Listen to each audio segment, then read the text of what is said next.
जय सीताराम। प्यारे साथियों, दुर्लभो मानुषो देहो। मनुष्य शरीर मिलना बड़ा ही दुर्लभ है। कभी कभी भगवान जब करुणा करते हैं तब हमको और आपको मनुष्य शरीर प्रदान करते हैं। कबहू करी करुणा नर देही, देत ईस बिनु हेतु सनेही। बिना ही कारण, बिना ही हेतु के भगवान हमको और आपको मनुष्य का शरीर देते हैं। क्यों? ताकि हम और आप अपना कल्याण कर सकें, अपने स्वरूप को जानकर मुक्त हो सकें। पुनरपि जननम पुनरपि मरणम, पुनरपि जननी जठरे शयनम का जो चक्र है, उस चक्र का भेदन कर सकें और अपने स्वरूप में सदा के लिए स्थित हो सकें। आपने सुना होगा कि ऐसा कहते हैं कि 84 लाख योनियां होती हैं और उन योनियों में आदमी घूमता घूमता कभी ऐसा होता है कि ईश्वर की अहेतुकी कृपा के कारण मनुष्य योनि में आता है।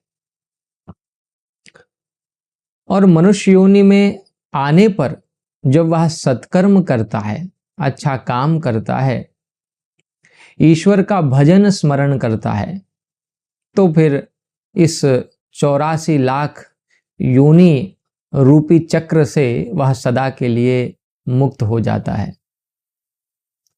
तो हमको और आपको ये जो मनुष्य शरीर मिला है, वास्तव में साधन करने के लिए मिला है और साधन द्वारा सिद्धि को प्राप्त करने के लिए मिला है। सिद्धि क्या है? तो अपने स्वरूप का बोध हो जाना, अपने स्वरूप का ज्ञान हो जाना ही सिद्धि है। ईश्वर अंश जीव अविनाशी, चेतन अमल सहज सुख राशि। मैं ईश्वर का अंश हूं, मैं मल रहित हूं, अविनाशी हूं, ऐसा बोध हो जाना ही सिद्धि है। और इसी सिद्धि के लिए मनुष्य शरीर जो है हमको और आपको मिला है। लेकिन हमको और आपको विचार करना होगा कि क्या हम मनुष्य शरीर जिस हेतु से मिला है, उस हेतु की पूर्ति कर रहे हैं क्या? आप देखें कि हम लोग रोज सुबह उठते हैं, अपने काम पर जाते हैं, फिर काम से आते हैं, खाते पीते हैं, सो जाते हैं। हमारा जीवन प्रतिदिन इसी प्रकार गुजरता रहता है। लेकिन जो काम वास्तव में करने के लिए जीवन मिला है, शरीर मिला है, वह काम हम और आप नहीं करते। यानी अपने लिए हम, मुझे लगता है कि 10 मिनट भी नहीं निकालते होंगे। भगवान के भजन के लिए भी हम और आप जो है 10 मिनट भी नहीं निकालते होंगे, क्योंकि हमारे जीवन में हमने संसार को, संसार की वस्तुओं को, संसार के व्यक्तियों को, संबंधों को, परिस्थितियों को अत्यधिक महत्व दे दिया है। लेकिन जो महत्व देने वाली वस्तु है, उस भगवान नाम को, भगवान के स्मरण को हमने महत्व नहीं दिया। अपने स्वरूप को जानने का जो उद्देश्य है, उसको हमने महत्व नहीं दिया। इसलिए समय बीत रहा है तेजी से। जिस दिन से पैदा हुए उसी दिन से हम और आप मृत्यु की ओर बढ़ रहे हैं। मृत्यु कभी भी द्वार पर दस्तक दे सकती है। ऐसे में समय हमारे पास कम है, लेकिन हम बेहोशी में अपना जीवन जी रहे हैं, चैतन्य नहीं है, जागृत नहीं है। इसलिए हमको यकीन मानिए कि बोध ही नहीं होता कि हमारा समय बीत रहा है, हम मरने वाले हैं। तो समय बीत जाएगा, फिर अवसर नहीं मिलेगा। अवसर से चूक जाएंगे तो फिर कल्याण नहीं कर पाएंगे। इसलिए अब भी समय है, हमको और आपको जग जाना चाहिए। जिस हेतु से भगवान ने कृपा करके शरीर दिया है उस हेतु की पूर्ति कर लेना चाहिए। आप देखें कि मनुष्य शरीर की विशेषता क्या है, मनुष्य जन्म की विशेषता क्या है। तो गोस्वामी जी कहते हैं कि भैया मनुष्य जीवन की सबसे बड़ी विशेषता यह है कि मनुष्य स्वतंत्र है।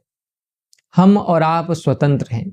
अगर हमारा पतन होता है तो उसमें भी कारण हम स्वयं हैं, और अगर हमारा उद्धार होता है, कल्याण होता है, तो उसमें भी कारण हम और आप स्वयं हैं। हम चाहें तो अपना कल्याण कर सकते हैं, अपना मंगल कर सकते हैं, और हम चाहें तो अपना पतन भी कर सकते हैं। अपने जीवन को घोर अंधकार के गर्त में हम गिरा सकते हैं। तो स्वतंत्रता है हमारे पास, ऊंचे से ऊंचा हो जाने की और नीचे से नीचा हो जाने की। अब ये हमारे ऊपर निर्भर करता है कि हम अपनी स्वतंत्रता का किस प्रकार से उपयोग करते हैं। अन्य जो योनियां हैं, उन योनियों में जितने भी जीव हैं, आप देखें कि वे सभी परतंत्र हैं। प्रकृति के द्वारा जैसा जीवन उनको प्राप्त है वैसा ही जीवन जीने पर वे मजबूर हैं। वे कुछ नवीन नहीं कर सकते, कुछ नवीन रच नहीं सकते, लेकिन हम और आप नवीन रचनाएं कर सकते हैं, नवीन सृजन कर सकते हैं। ऐसी क्षमता, ऐसी शक्ति ईश्वर ने हमको और आपको दी है। तो कहा कि मनुष्य का शरीर दुर्लभ है, मनुष्य का जीवन दुर्लभ है, क्योंकि मनुष्य चाहे तो बन भी सकता है, मनुष्य चाहे तो बिगड़ भी सकता है। आप बुद्ध भी हो सकते हैं, और आप जो है चोर डाकू भी हो सकते हैं। आप बुद्धत्व को प्राप्त कर सकते हैं, अपने स्वरूप को जान करके मुक्त हो सकते हैं, और आप चोरी कर सकते हैं, डाका डाल सकते हैं, और वासनाओं में लिप्त रह करके अपनी चेतना को गिरा सकते हैं। आप जैसा चाहे वैसा हो सकते हैं, ऐसी स्वतंत्रता आपको मिली हुई है। इसलिए आपका जीवन बड़ा विशेष है, बड़ा दुर्लभ है। देवता भी चाहते हैं कि मनुष्य शरीर हमको मिले, मनुष्य जन्म हमको मिले, क्योंकि वे भी बाध्य हैं सुख भोगने को। वे साधन नहीं कर सकते, वे मुक्त नहीं हो सकते। तो देवता भी बंधे हैं, राक्षस भी बंधे हैं, लेकिन मनुष्य स्वतंत्र है। आप देखें कि कितनी बड़ी बात है। ईश्वर ने कितनी बड़ी कृपा की है हम पर और आप पर, हमको और आपको स्वतंत्र रखकर। तो मुझे लगता है कि हमको और आपको विचार करना चाहिए कि जो स्वतंत्रता हमें ईश्वर ने कृपा करके दी है, उस स्वतंत्रता का हम सदुपयोग कर रहे हैं या नहीं। जो जीवन भगवान की कृपा से हमको और आपको मिला है, उस जीवन का हम और आप सदुपयोग कर रहे हैं कि नहीं। क्योंकि यदि समय बीत गया तो फिर पुनः कल्याण का अवसर मिलेगा नहीं। अच्छा, कितने लोग जो है 2024 में ही उनकी मृत्यु हो गई, और हम और आप 2025 में हैं, तो इसका अर्थ है कि भगवान ने कृपा किया है और समय दिया है हम लोगों को, ताकि हम लोग अपना कल्याण कर सकें। तो हर क्षण आदमी मर रहे हैं, आपने देखा होगा, हर क्षण मृत्यु हो रही है। कबीरदास जी का एक पद है जिसमें वे कहते हैं, साधो ये मुर्दों का गांव, पीर मरे पैगंबर मरी हैं जिंदा जोगी, राजा मरी हैं प्रजा मरी हैं वैद और रोगी। यहां सब मरेंगे, सबको मरना है। हर क्षण यहां आदमी मर रहा है। ये मुर्दों का गांव है, कबीरदास जी कहते हैं। लेकिन मुर्दों के गांव में सबको मरता हुआ देख करके भी हम जागते नहीं हैं। मोह निशा सब सोवन हारे, मोह की निशा में, मोह की रात्रि में सब सोए हुए हैं। हम और आप देखते हैं, लेकिन देख कर भी अनदेखा कर देते हैं।